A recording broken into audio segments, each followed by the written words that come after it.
শিক্ষা উপদেষ্টা ও সচিবের পদত্যাগ দাবিতে রণক্ষেত্র সচিবালয়ে গেট ভেঙে ও দেয়াল টপকে সচিবালয়ের ভেতরে প্রবেশ করে বেশ কয়েকটি গাড়ি ভাঙচুর করে বিক্ষুব্ধ শিক্ষার্থীরা। পরে টিয়ার শেল ছুড়ে ও লাঠি চার্জ করে তাদের ছত্রভঙ্গ করে দেয় পুলিশ। এ সময় আহত হয় অন্তত ৭৫ জন। শামীমুজ্জামান চৌধুরীর রিপোর্ট। মঙ্গলবার দুপুরে বিক্ষোভ মিছিল নিয়ে সচিবালয়ের সামনে আসেন শিক্ষার্থীরা। সচিবালয় প্রবেশের ১ নম্বর গেটের সামনে অবস্থান নিয়ে বিক্ষোভ শুরু করেন তারা। বিক্ষোভকারীরা বলেন, অনেক সমালোচনার পর এইচএসসি পরীক্ষা স্থগিতের সিদ্ধান্ত আসে গভীর রাতে। এই সিদ্ধান্ত আগে কেন নেওয়া হলো না, এমন প্রশ্ন তুলে ক্ষোভ প্রকাশ করেন তারা। কোনো কিছু বলবে না, রাত্রি 2:47 সে এসে বলবে যে আমরা পরীক্ষা স্থগিত করলাম। এটা কি ধরনের? আমরা রাত্রিবেলা এত দেখাতে আর একটা সুস্থ স্বাভাবিক স্টুডেন্ট রাত্র 3টা পর্যন্ত জেগে থাকবে কি তাদের সিদ্ধান্ত শোনার জন্য?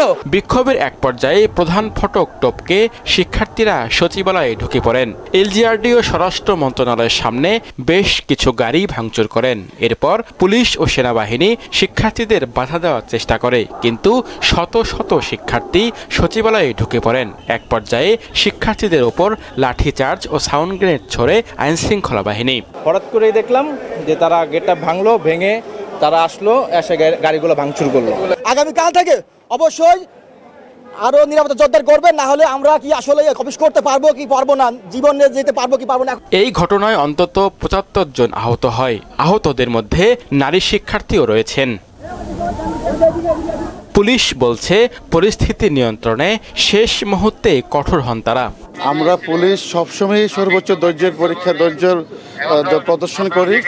তারপর যখন জাতীয় স্বার্থে, এটা একটা কেপিআই, ওই স্বার্থে যখন আমরা আমাদেরও সিকিউরিটির ব্যাপার থাকে, আমাদেরও রাইট অফ প্রাইভেট ডিফেন্সের বিষয় থাকে, তখনই আমরা শেষ মুহূর্তে আমরা এটা প্রোটেক্ট করি।